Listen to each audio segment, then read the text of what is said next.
Liz Scott, and I'm the Executive Director of the Cannon Beach History Center and Museum, and I want to thank you for the opportunity to speak tonight, and also we're so honored to be nominated amongst two wonderful organizations. Sorry, I have a very quiet voice. At the museum, we like to say that the past never gets old, because history isn't just about dates or artifacts. It's about people, connection, and the stories we carry forward together. And I want to start with this. This is just a fragment of the historic cannon that Cannon Beach is named after. And I can pass it around. It's pretty heavy. That washed ashore here decades ago. It's one small piece of Cannon Beach's history, and that's what we do at the museum. We preserve pieces of history like this and share the larger stories they belong to. The museum has deep roots that go back to 1969, when it started by intrepid volunteers. And it started as the History House. So we were a little tiny house, and it grew, and we opened in 2000 as a small building. And today we remain a free museum that operates on donations because we believe history should be available to all, no matter your financial background. We're not just a museum, though. We are a place for community. We offer many different events. In fact, our biggest fundraiser is this weekend, the Cannon Beach Cottage Tour that's been going on for over 20 years. Some of you probably are familiar with it. It's a wonderful event. We also host free community events. In fact, this past August, we hosted a free community clothing swap and giveaway, and it was just so wonderful to see how generous the community was in getting free clothes. It was something that we'll definitely do again. We also do free lectures, we do rotating art exhibits, and we also partner with local nonprofits, not just in Cannon Beach, but around the county, which is really important to us. So at our core, we are about people, and one thing, this is why we're here, is our need.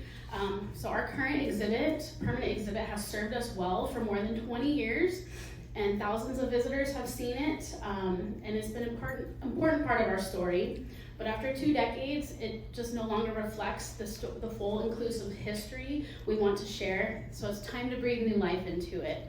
And I also have pictures of what our current exhibit looks like. The first phase of this work that we're working on focuses on the Native American portion of our exhibit. And so we are partnering directly with the Clatsop Confederated Tribe to do so they can tell their story. And that's really important to us. So for too long, Native history has been told about communities, not by them. So this project will change that. And so that's why your support matters. This exhibit has been in place, like I said, for 2 decades, which is 2 full generations of children growing up without seeing a full, inclusive story of Cannon Beach. And we don't want to wait another 20 years. We have the partners, and we have the design in place, and we've already begun the work.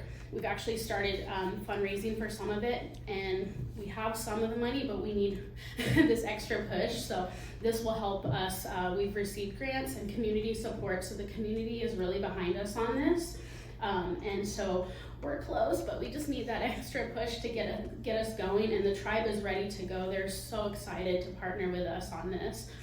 So your $10,000 would close that gap and allow us to purchase new exhibit cases, to protect the artifacts that the tribe is going to loan us, and then artifacts like this cannon, which we have at the museum. You'll have to come see it. We'll be able to update in new panels that will tell the full story and carry the indigenous voices, family stories, and community history into the future. So, and of course, it's not just about dollars.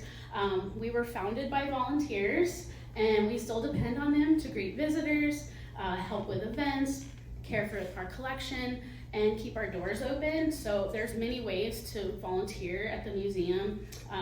We obviously run on donations and memberships. That's one of our biggest ways that we keep going financially, and volunteering is a huge one for us. So everyone can have a role in keeping history alive. So this fragment, like I see here, it's pretty heavy actually, is one piece of a much bigger story. And in the same way, your support tonight becomes part of something greater, preserving our past, inspiring our children, and ensuring that our museum remains free and accessible for all. Thank you. That was Okay, questions? Yes. How much is the project in total? Oh, yes. I had that on my thing and I just completely went past it because I got nervous.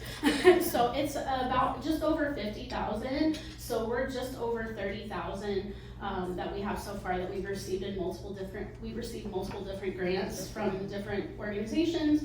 And so we're getting closer to that first goal. Yes. So how many people visit per year? Per year, we have about roughly between 45 to 5,000 people come in annually, which is pretty good for our small little museum. If you've been there, it's very small. But I like to say that we're small, but we're mighty. So. If I remember correctly, the cottage tours tend to bring in international visitors We as well. do. So the cottage tour is our signature event, and it brings people all over internationally. Oh, and I'm done. Okay. It brings people in from all over. We have about over 500 people that come to attend it, which is huge for our small town. And it's actually, Sunset Magazine said it was the best autumn event in Cannon Beach. So it is this weekend. Little plug in there. If you're in town Saturday, September 13th, give us a call or stop by. But yeah, I think that's it. Great.